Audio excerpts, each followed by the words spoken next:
I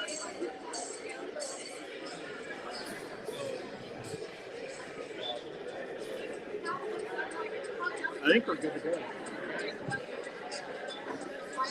And then if we don't hit the table, it'll be steady. I would say if you just monitor it. Yeah, just keep it. I'm going to look on my phone and make sure it's started. Looks good.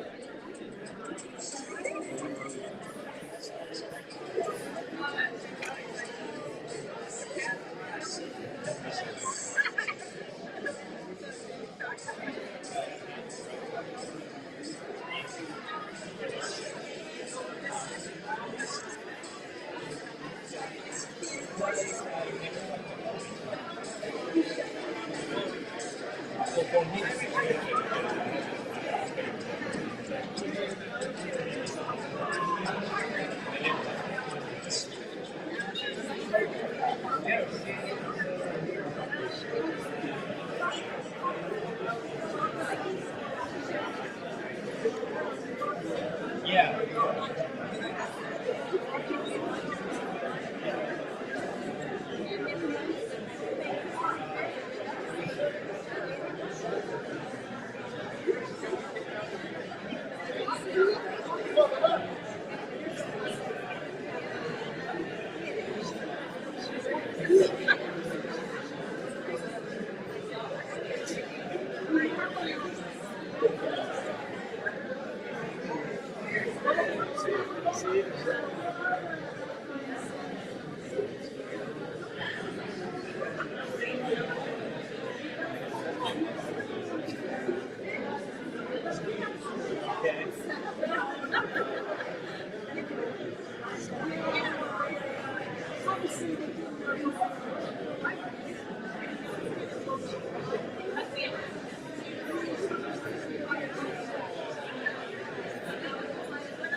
so glad you're here.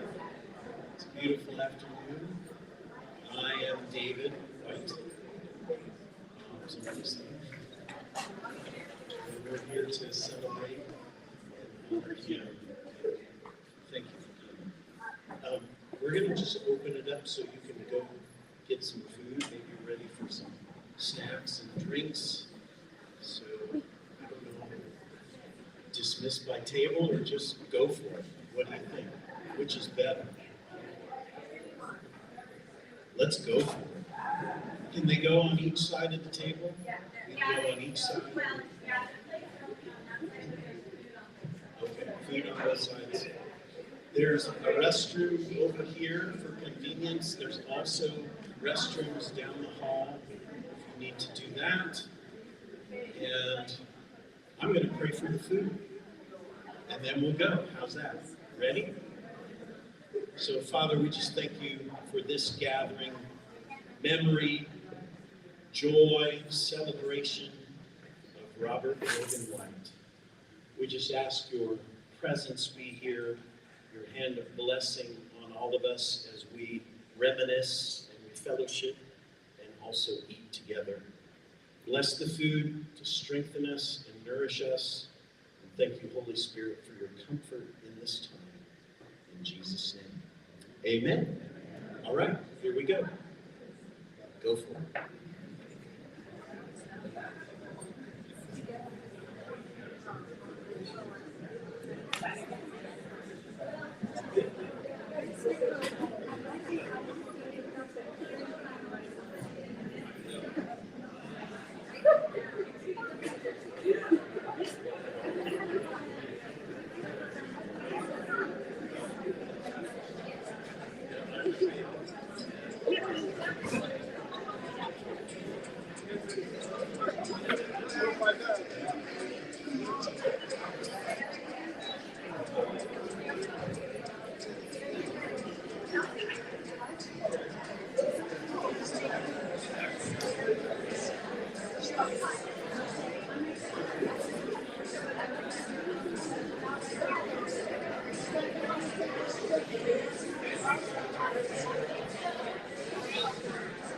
Guess which one needs crutches?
pictures of the video.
I guess he has all that stuff.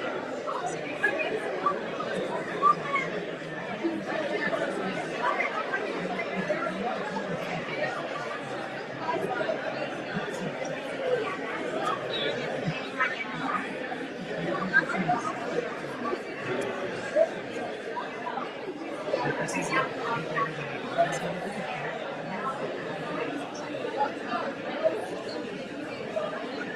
So originally, I thought we would do like a reward sort of stuff like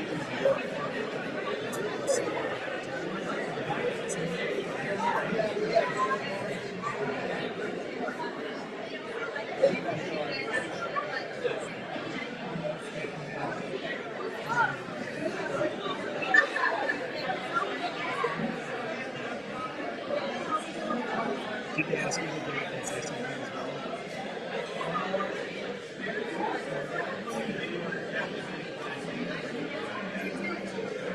That's the thing your mom is like, she's like, oh, what if all the grandkids got up together? Just like some of you have to say something.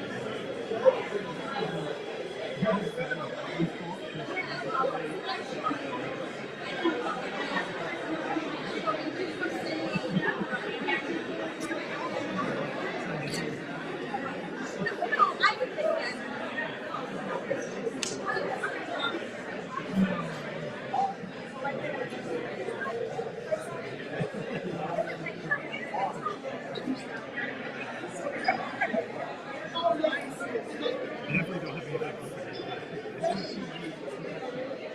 Yeah, that's like.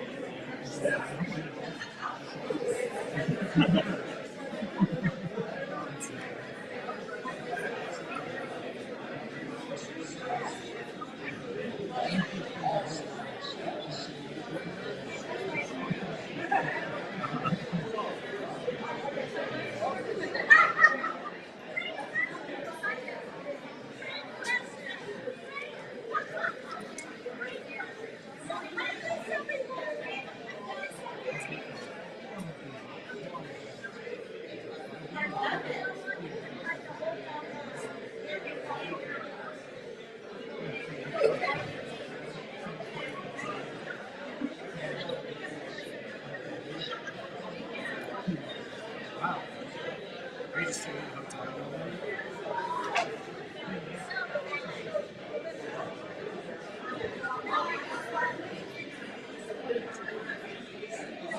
Is it just because they have like a massive project? And it's like,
so it's just kind of like open-ended. You're just there until you kind of finish the so.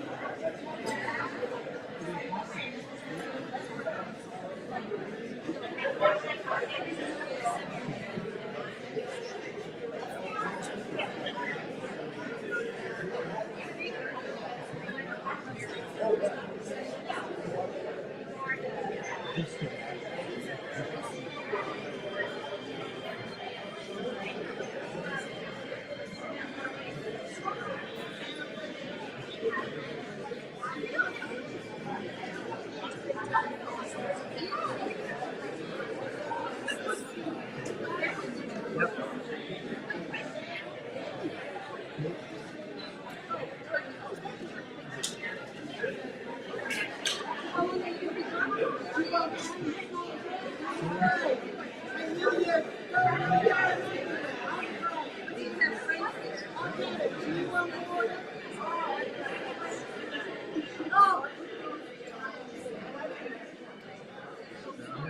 trying to find content, so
I can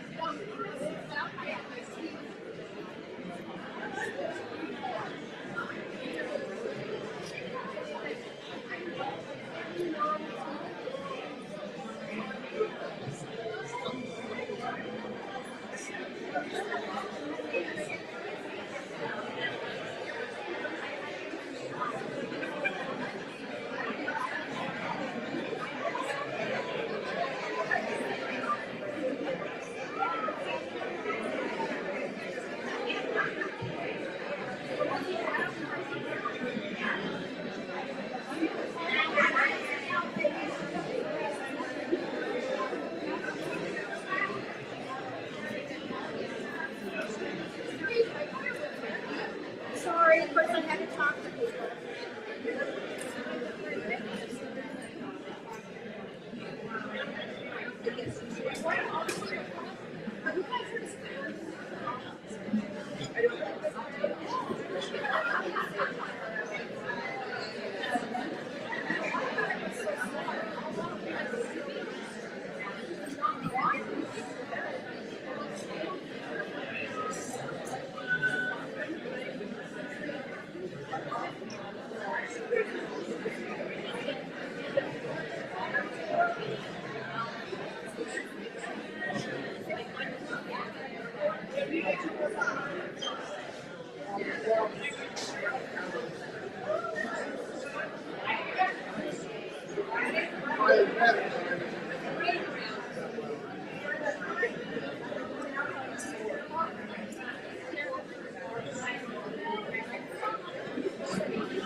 How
you doing?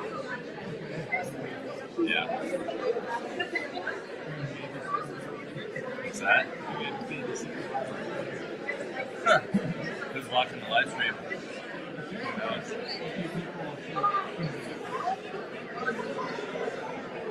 Yeah. Busy is an understatement. But no, we're both doing really good. We're all doing good. Same. We doing work. traveling? Or just different jobs? Nice, yeah.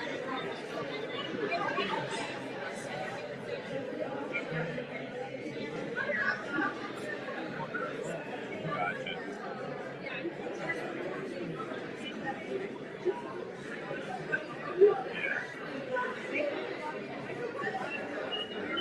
So, like, what type of like measurements are you taking out there? Like, are you working with construction sites?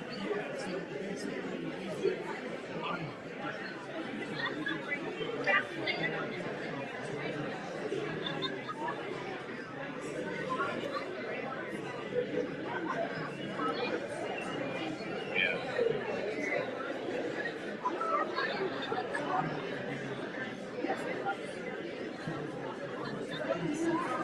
Yeah. Gotcha.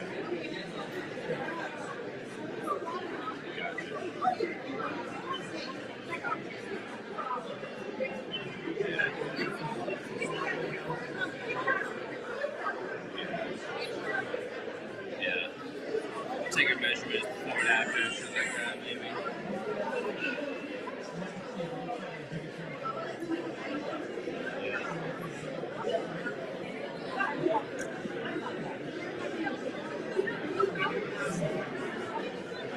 Yeah.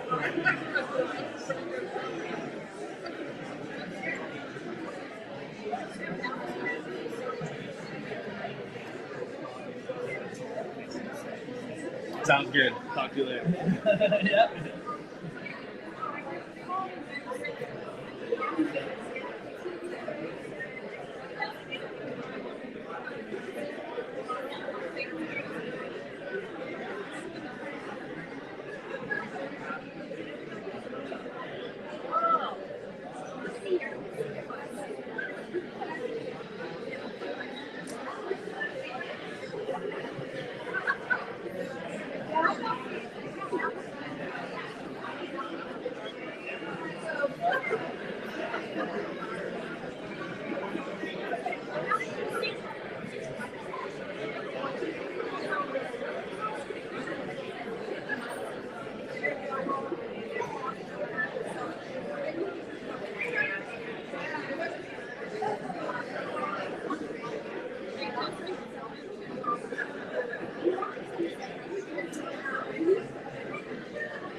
But yeah, that's cool. I got a buddy who works, I think, for like Local 12 or Local 11. I'm not sure which one. He's like the big operator, like the heavy equipment operator. So he's always working on those types of sites, like cutting down mountains and shit, flattening stuff, whatever. Grading it and everything.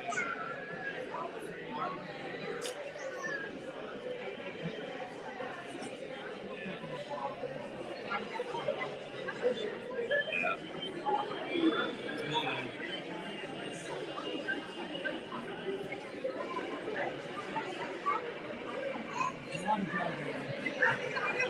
Yeah, it doesn't sound fun. Holy shit. Yeah, that's about 3 times normal. 3 times normal. I think it's usually about 10,000 miles a year, I think, roughly.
Hey everybody, did you get enough to eat?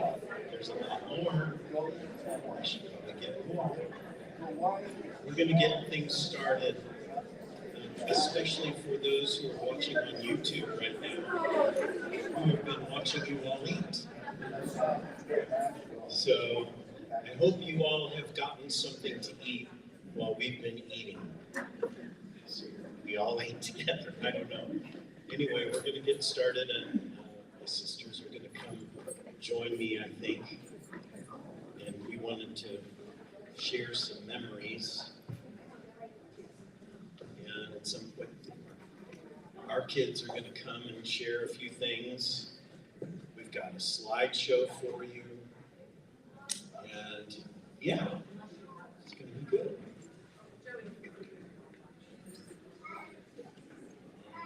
Hi. I'm talking. What do you do?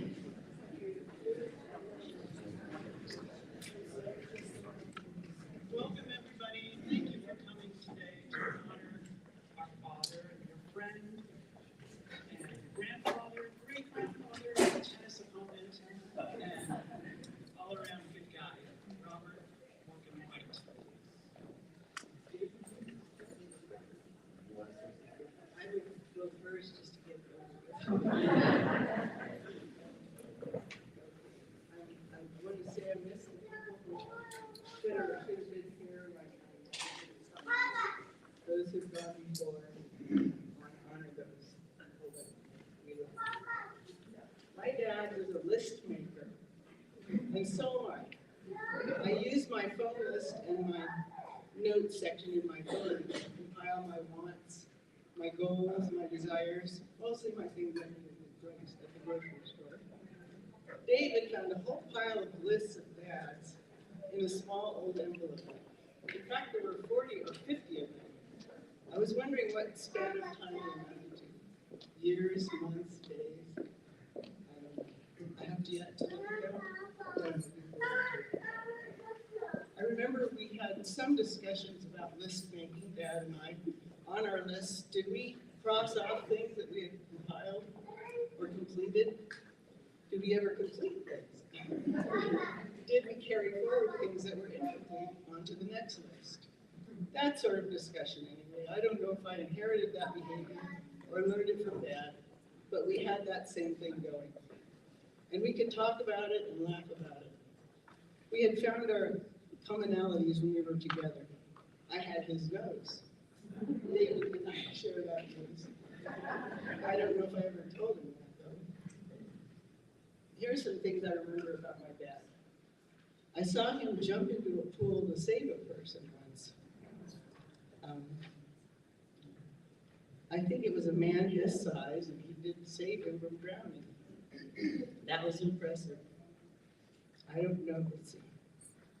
It would have been more impressive if he were fully dressed than if he had just had a bathing suit on, which isn't so terrible. Dad took us to many new things as if to pass on his own sense of wonder. I'm not sure if he took us to be instructed or if he took us for his own sense of wonder, because he was curious and wanted to show us something he was curious about. One I remember was to see the Mormon influence on our lives by taking us to Nauvoo, Illinois.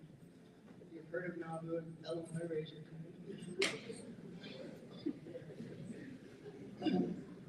It did impress me as an interesting place with a lot more history to learn than Christianity and more things to have to believe in, so I wasn't too likely to go into that religion after all. Maybe that was his point. I don't remember having any discussions, just looking at places. On the other hand, we begged him to stop at Ruby Falls. We never did go there. On the other hand, let's see, you know the place, maybe. Sometimes you see those places that have a million bulletin boards, billboards on the way on the street, on the roads, and it says, "Have you been to Ruby Falls? Will you ever get to Ruby Falls?"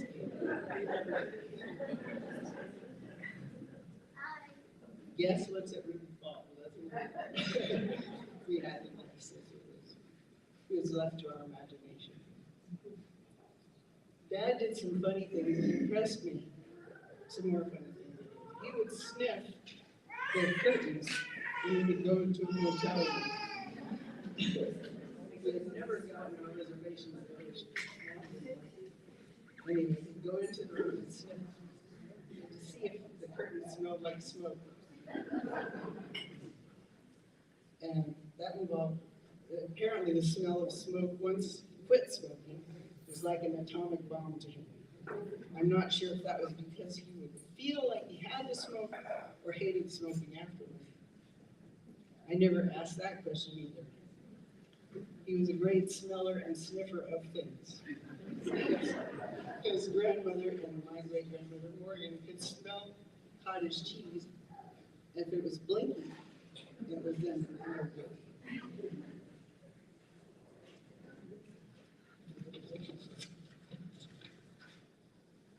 Another thing I learned from my dad and my nana, his mother, was to embrace technology.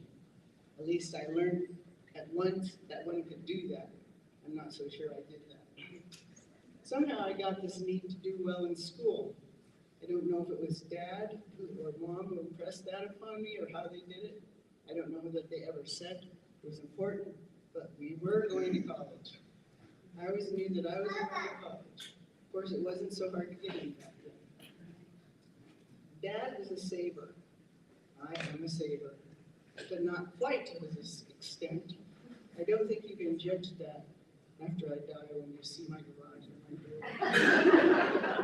Kids, sorry about that.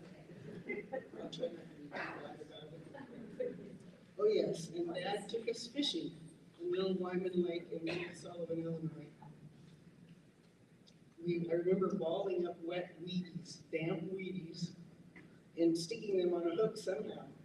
The fish we were supposed to catch were called sunnies. I don't remember if we got one. I think we might have. The whole experience was quite interesting, hooking a fish, throwing it back. That was the plan, and I think we had a little rowboat, or maybe we might have just stood on a dock. I don't remember. These are things to talk about with your brother and sister when you have time. Dad took us to visit Colorado, Vail, Colorado, where people ski. But he took us in the summertime. I think we did get to ride a ski lift, though. I don't know why it was operating, but probably for mountain bikers. That's a shout out to Pat. I got to ride on the train when I was a little girl. I think it was the one that went all the way to New Orleans, from New Orleans to Chicago and back. Dad worked for Illinois Central Railroad when he first got out of law school. I remember the conductor on the train. I knew that we were getting pretty close to Chicago when he would call out, "Kankakee!" And I looked forward to the Kankakee call when I was only 3 years old. And that was a big shift. But in Dad and Grandpa's law office, that was back in Sullivan, Illinois. There were big leather armchairs with red leather seats, slippery and shiny. That's what I remember. I remember when Dad's secretary, I forgot her name now, shifted from a regular typewriter to an electric and then to a Selectrix, which was the end of typewriters, I think, but the beginning of the computer age. I can't be. But usually, anyway, I was stopping there after school hoping for a ride home, but usually getting a shoe to wear eventually. Dad was a big presence in our lives, even though I remember him being at work more than home. When he came home for dinner, I don't remember political discussion at all. We were a quiet family, as I recall. Our foods were never spicy because Dad had also, at that time, they didn't eat spicy foods were part of the problem, but I don't think I would have had spicy food. Dad did introduce me to many things. Avocados, I remember the first time having an avocado. Began cherry tomatoes.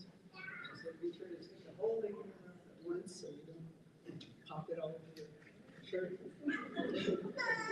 And Dad introduced us to 31 flavors, ice cream, to honeycomb dripping off the cone, orange Julius he loved, and all kinds of fun foods he loved, especially ice cream. Apparently he was a good humor man at one time. That's enough about Dad and me. I know he will live on with his children in many ways, and that's what I'm most thankful for. His good influences, his integrity, his honesty, and his love.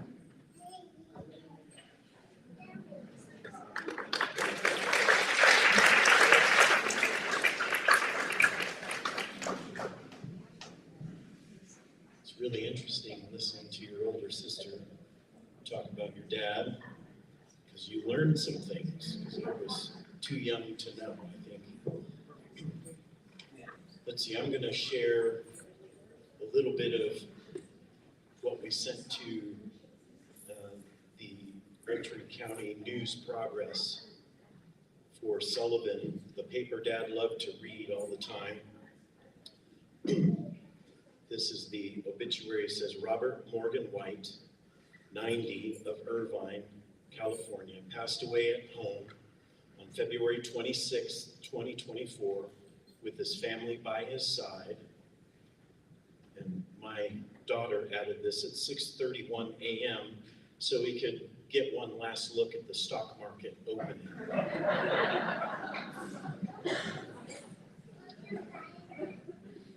Robert was born in Granite City, Illinois, to Robert F. and Muriel White, and that was on April 19th, 1933. Soon the family moved to Sullivan, Illinois, where Robert Sr. practiced law and Muriel taught French at Sullivan High School. Robert grew up on East Jackson Street, attended Sullivan High School, and was a proud Eagle Scout. Robert had a great sense of humor, and he loved to fish, which Carol said. He played several sports, but golf was his favorite. And, well, I think tennis maybe was his favorite toward the end there, or his latter years. Robert joined the Acacia fraternity at the University of Illinois, Champaign-Urbana, where he earned his BS and JD degrees. And Robert met his future wife, Jean Reese, at the University of Illinois, and they were married on July 8th, 1955. After Robert finished law school, he spent a short time in Chicago with the Illinois Central Railroad before moving his family back to Sullivan to practice law with his father at White and White law offices. And I think I'll just stop there. And I wanted to share some of my memories. Boy, I didn't realize I had this many pages. Hopefully we can keep it short. start from when I was younger to when I was older. I remember Dad telling me to walk, David, walk, as I ran around the pool at Sullivan Country Club. So it was so slippery. I think Mom said that too, walk. I remember Dad throwing me up in the air while in the pool and splashing down in the water. I don't know, when you're young, there's certain things that really stick in your mind. He took me to swim practice, and then as things progressed, to swim meets later on. And I remember going to swim meets where we would compete, and I think I did pretty well. And I owe it to him for teaching me. I remember getting dressed on a Sunday morning and hating the itchy shirts and the sweaters, but Dad was always helping me with the clip-on tie. I remember trips to Dairy Queen, and later, much later, to Thrifty for ice cream. His favorite was pralines and cream. That's what he always ordered. Buttered pecan, too. You guys can help me fill in. I remember in Illinois he owned some buildings, and so there was a time when a toy store that was renting from him had to close down. I don't remember the circumstances. All I remember is a lot of the toys ended up in a warehouse. And he would take me to the warehouse, and there would be unopened, brand new toys. Can you imagine being a kid? Just take whatever you want, open it up, and play with it. I loved the bow and arrow I found. And I shot it across the warehouse until he told me to stop. Let's see. It's really dark up here. Trips to the laundromat. Maybe one of you were going to talk about that.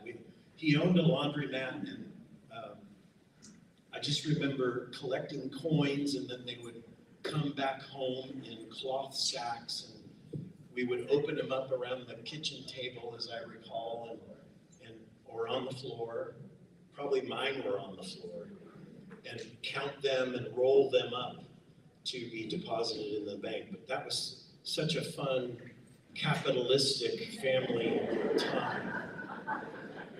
He was teaching us, I think, in those early days. There was an IGA store, which was a big grocery store. And then, of course, Dad and Grandpa's law office, white and white attorneys at law.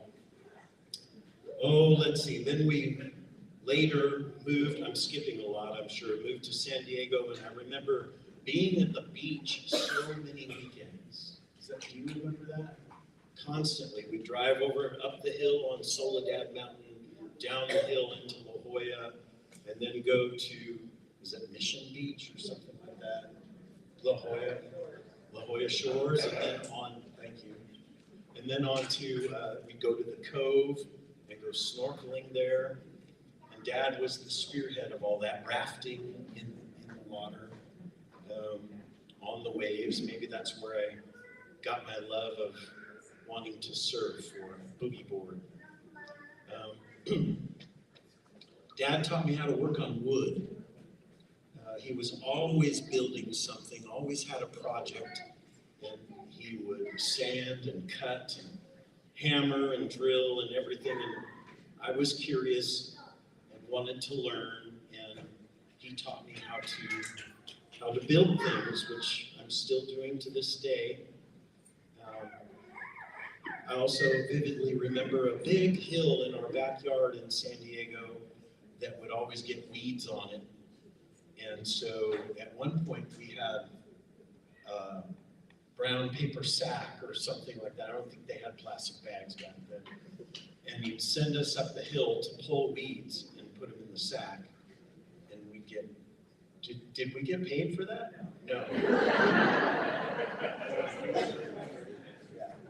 I wanted to say we got paid for that. But we didn't. We moved to Huntington Beach, and one of my memories was Dad building a potter's wheel. Do you remember that? And with a tire and a table, and you would kick the tire and make it spin, and we'd throw a lump of clay on there, and who knows what we made. It never got centered. It was always wobbling, but it was fun. He also made a lot of flower pots and made octagon ones and redwood ones and all different kinds. Always creative, always coming up with a new design. And then I remember a ping pong table upstairs in what we called the bonus room, which was over the garages. And I would try my hand at beating him, and he would always win. But we played and we played and we played, and I think finally I got to the point where I won a game or two.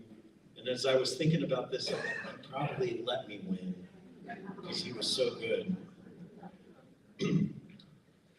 Oh, let's see, more recent. I'm about done, so we've got more people who want to come and talk.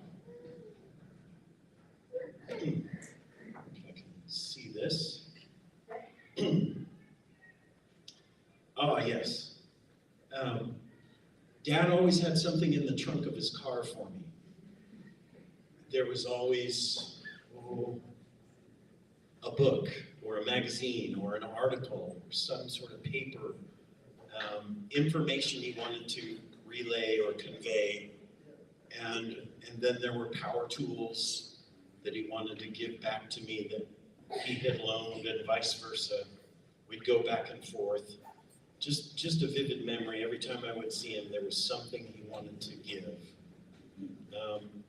He never stopped building things. At one point, Kimmy remembers this, in the Irvine house, we remodeled the kitchen. And so Dad loved to go to Restore, Habitat for Humanity, or Salvation Army, or Goodwill to find things. Well, I think he went on Craigslist and found a whole gymnasium floor of maple hardwood, still with all the varnish on it and the key rings from the basketball court. And it all had been pulled up, and it was in strips. They were maybe 3 inches wide or so, and all different lengths. And he said, we're gonna remodel the kitchen. So that's what we used, and it took a long time to plane it all down, sand it, and we made the frames for the doors, we made the frames for the drawers, but just so fun to spend the time with him and for him to show me all of his tricks and always learning. He taught me plumbing, electrical, cement work, woodworking, everything I've learned. Pretty much I've learned from him. When I think of Dad, I think of Diet Coke. That was a staple, and that's why we have it here today. And then later on, raspberry iced tea. Costco Mocha Freeze, McDonald's Mocha Frappe, McDonald's bag of chocolate chip cookies. Previously, homemade is what he preferred. From Costco, he would buy a bucket of cookie dough and make his own. Of course, Wendy's. Well, even going further back, Carl's Jr., Western Bacon Cheeseburger was the big thing for a long time. We finally got out of that phase. I was telling the grandkids that one of the big lunch fun things we did was to go to Costco to get a hot dog and a Mocha Freeze because it was so cheap. Many trips to Costco. Oh, one more little story. I think I'll skip to this. Dad was a self-diagnoser. I don't think he liked the doctor too much, but he did go. But he always would diagnose if something was wrong, it could have been something he ate. So he would whittle it down to something to eliminate that thing so that it wouldn't cause the issue anymore. And also, Dad was very, very loyal. So I want to share this with you. We were driving one day, and Dad shared with me how he had recently had surgery to have some things taken care of on his skin and his face and his back. And he was telling me all about that. And he said how a friend of his, many, many years ago, named David Reimers, had told him to use Dial soap because it was the best for your skin. Use Dial soap. And he told me, David, I've been using Dial soap for 80 years. And he said, I think it's time for a change. And he said, because I think it may be the cause of these skin conditions. That was Dad. So,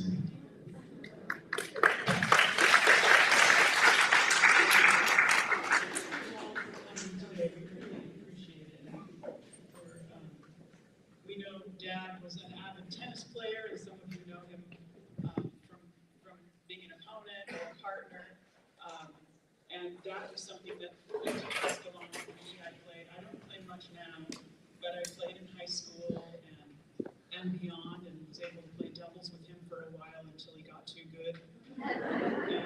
But I remember, maybe you do too, that he was pretty nice on the court. When I would hit a ball that was long, he would say, too big, instead of ow or long. He was so kind and like, you're just too good for this, you know, your ball was too long. And that, I think, is my overall feeling about him. He was pretty kind and gentle, and my first memory is of fishing, actually, and I did catch a fish, but I hated it with the worm and the hook and the waiting around, but he was funny and he really wanted to share that passion with us, and he took the time to help and wait while I caught a bluegill finally, and then he caught me just before I fell in. And I think this is probably echoes throughout all of our speeches, but throughout our lives, he really tried to pass along his favorite interests and passions, activities, and even his discoveries. He was pretty creative. He invented things.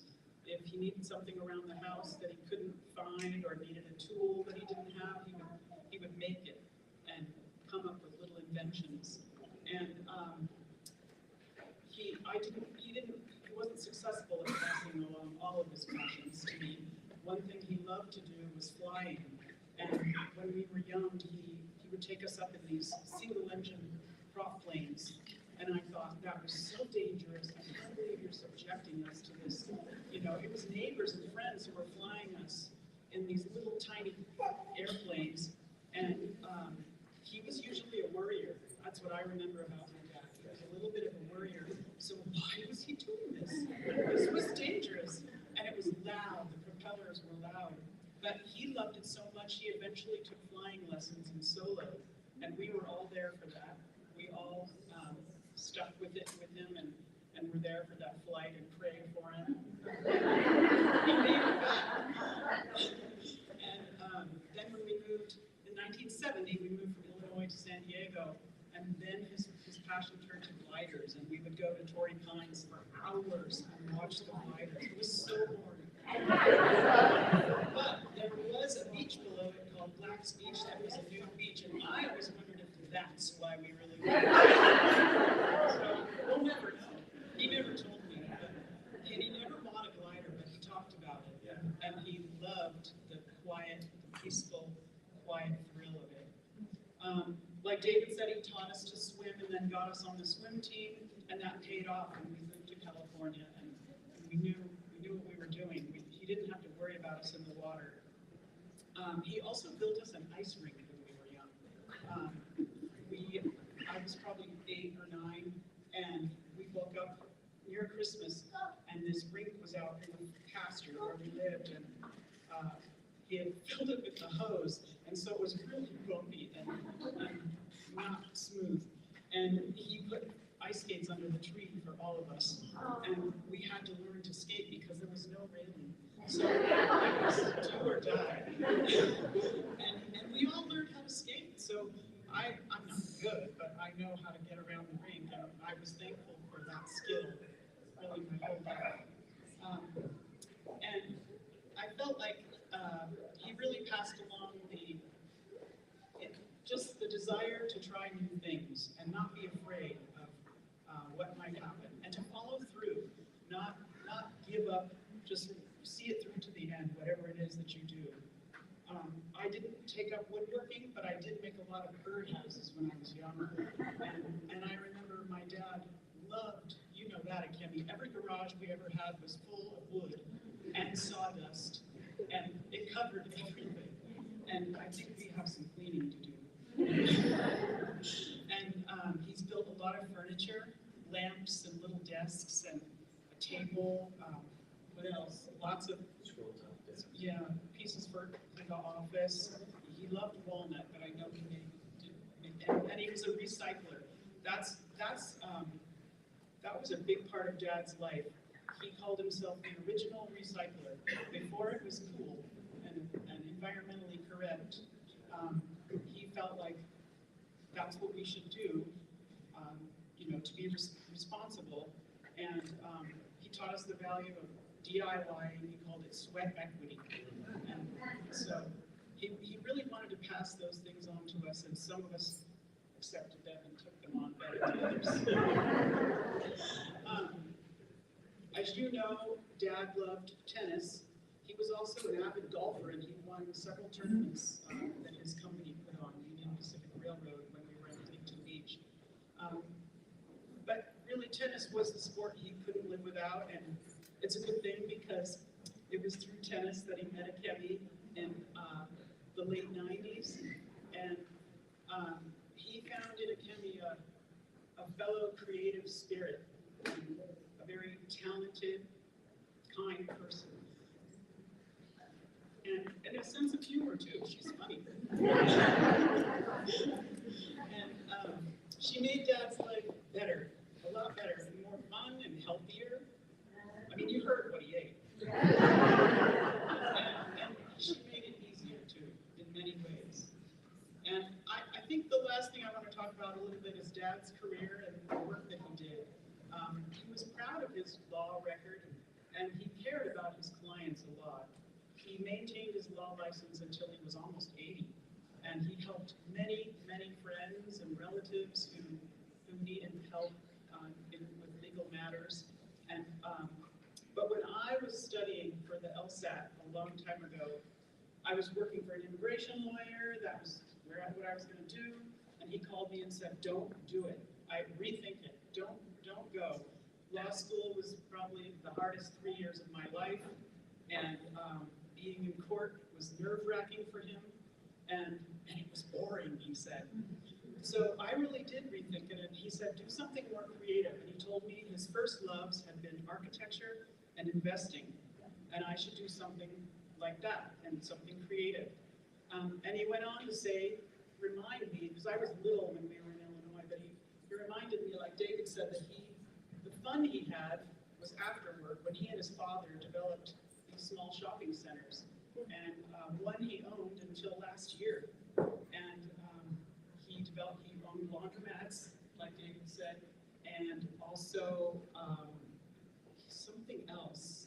Let's see, I lost my place, but he owned a couple other buildings, a plastics factory that he developed.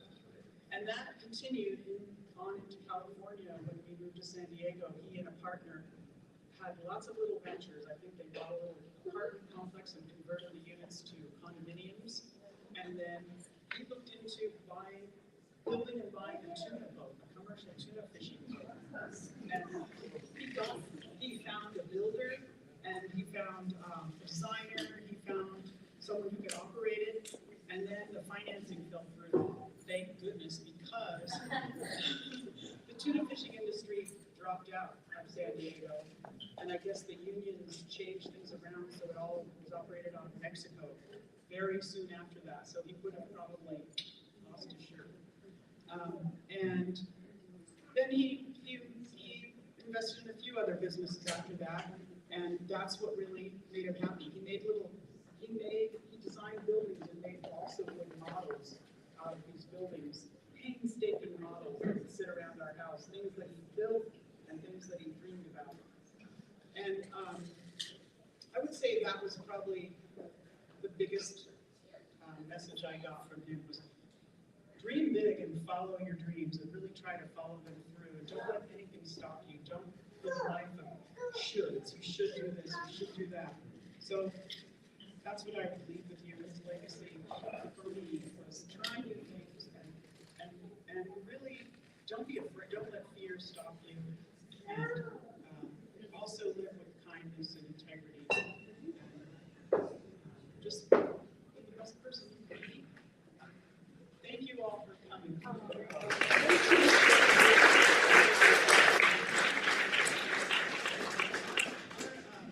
kids are going to come up here and just share a memory of their grandfather.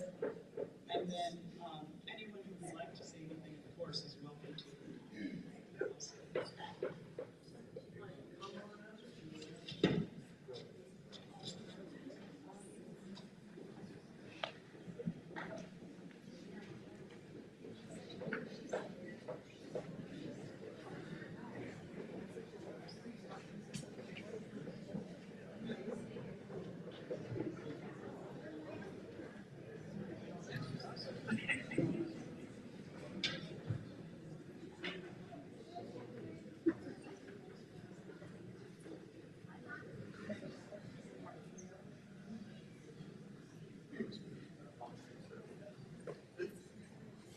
Hi everybody, I'm Jillian. I just wanted to share about lunch with my grandpa, usually with my dad. I always knew that we were getting fast food, so I never was sure which restaurant he was frequenting that week.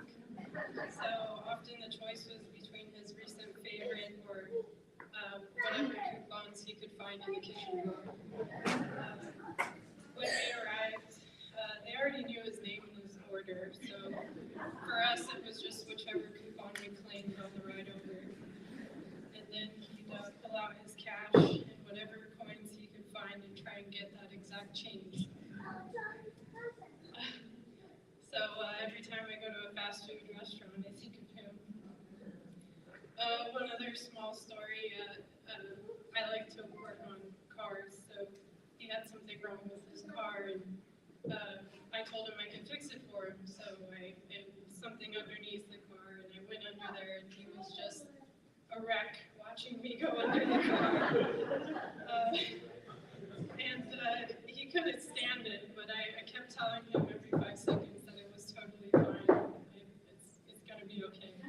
So I got out of there as quick as I could for his sake. And then I remember him paying me with a small stock in my stock account, which I later sold for double the price. So thank you very much. Yeah, miss you.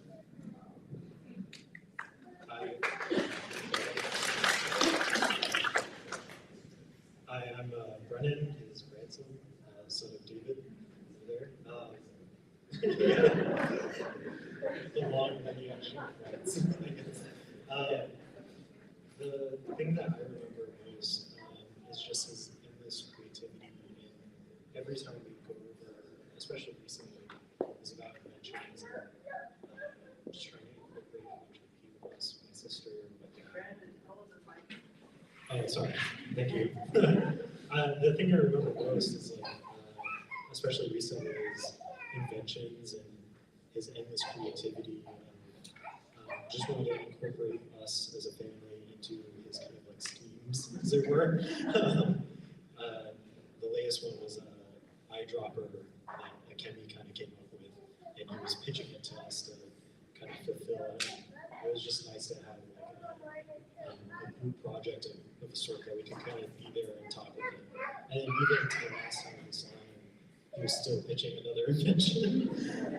Just great memory to have, and just like being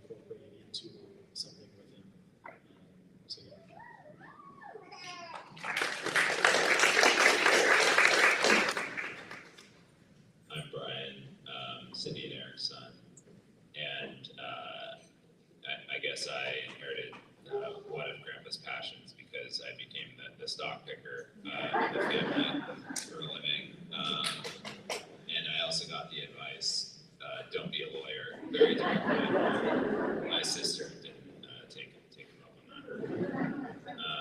But we got the bases covered, I guess. And, I will always remember I would actually exchange emails with him through college because I was trading stocks in college.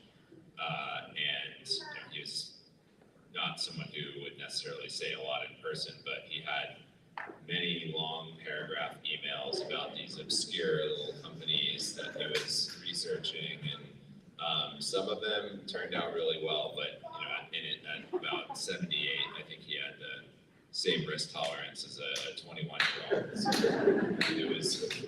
it was a good fit. But he also passed along a lot of lessons he learned doing that over the years, and that stuck with me. And I really appreciated that. And it was you could get more out of him in writing, I think, than verbally. It's nice that I also still have those in my Gmail. So it's nice to look back and see them when I'm searching through once in a while.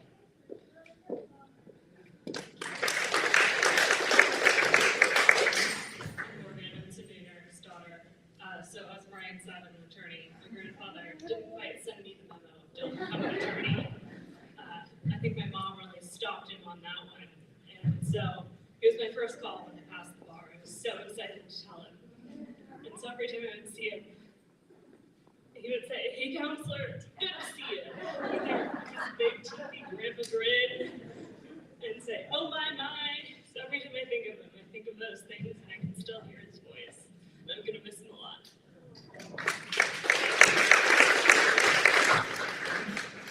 I am Julia, Bob and Carol's daughter.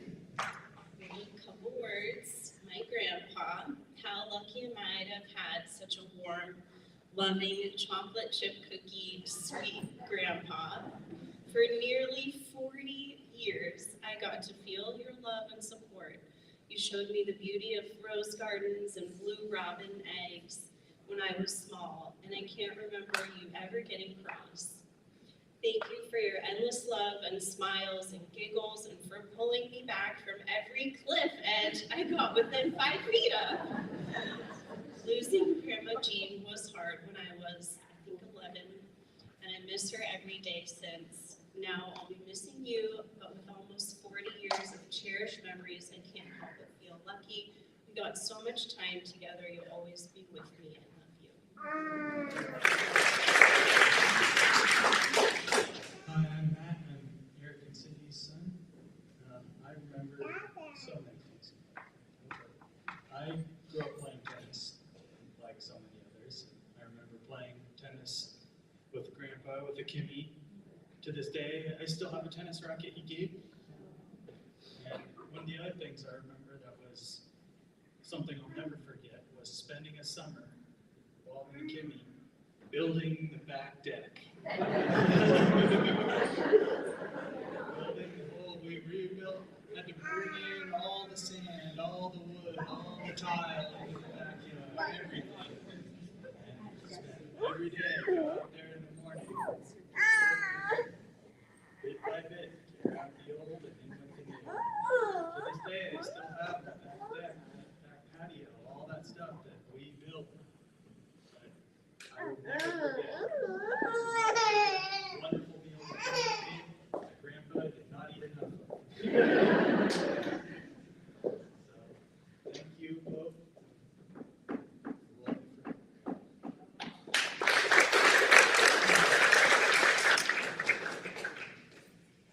Hi guys, I'm Jeff. I'm Kimmy's grandson, and I remember being a little kid, being really excited when my grandma and my papa were getting married. I was getting a bunch of cousins, and he was always going to be just the most enduringly faithful, loving guy.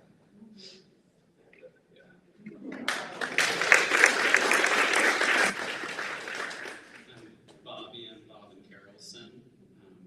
Grandpa taught me so many things. One of them is that the sweet tooth is definitely genetically inherited. Because my mom has it, I definitely have it. My wife has to keep me away from sweets all the time. He also taught me on that vein that whenever I see a patient, I can't judge them for eating fast food, even though in medical school that's the worst thing you can ever do. But Grandpa lived to be 90 on a purely fast food diet.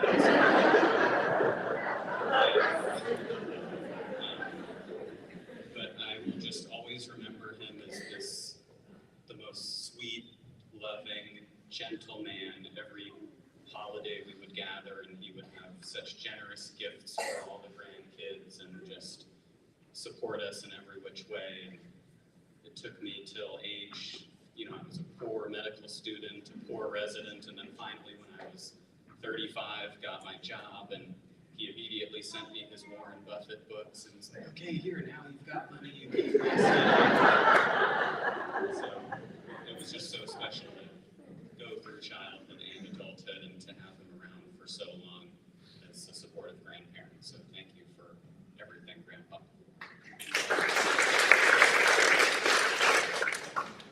Hi, I'm Caitlin, daughter of David and Michelle. I just remember his such kind and gentle spirit. Every time I saw him, his hugs were so sweet, and he just his face lit up whenever he would speak to any of us. And that's just what sticks with me the most is how much he cared for us, and he cared for us in a lot of different ways, and financially too. He saved up for us with stocks so we could get to college or pay for some of it, and he would always give us such generous gifts on our birthday and Christmas, and he was just such a kind, loving, sweet man. I will greatly miss him.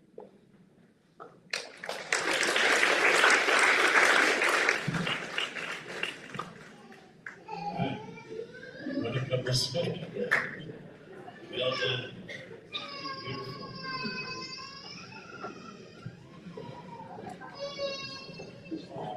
Nice. So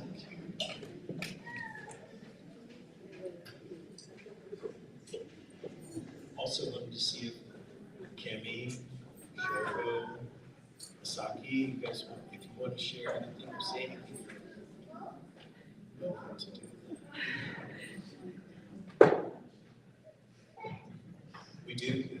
We're going to do a little slideshow, some pictures over the years, and so if you do want to say something, you can do that after you decide. So give me a moment to put that together so you can watch that. And there he is back there. Here we go.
I should say this is a projector, so it's not going to be as great of quality as you're used to on your television screen, so squint if you need to.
Dad's sister is here.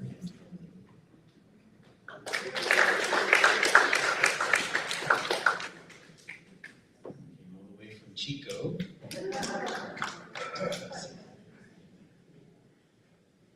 I've been here for 80 years. That's a long time. And he was the same from the beginning to the end. Wonderful, calm, cool, collected, a gentle soul. I followed him for years. He couldn't get rid of me. He wasn't even shutting me off at any point. He put up with it. Took me fishing with the Goose Creek and taught me how to shoot baskets and how to play golf and all those wonderful things. just hung there, always following him wherever he went.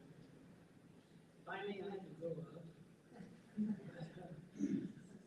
But I remember him so well, and I kept in touch with him all these years, through thick and thin. And I hope you will have the same feelings about him and remember him as well as I.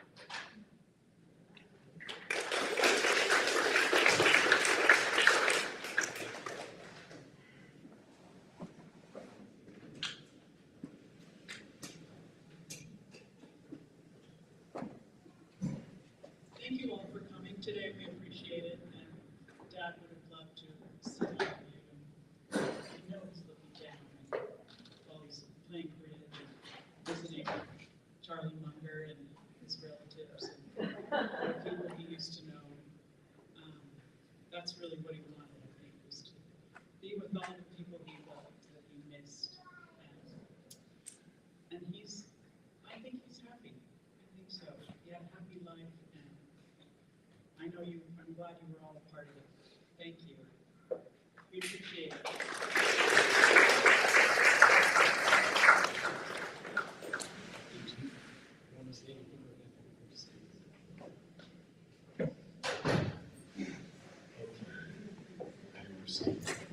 So that concludes our time together, and thank you again so much for coming.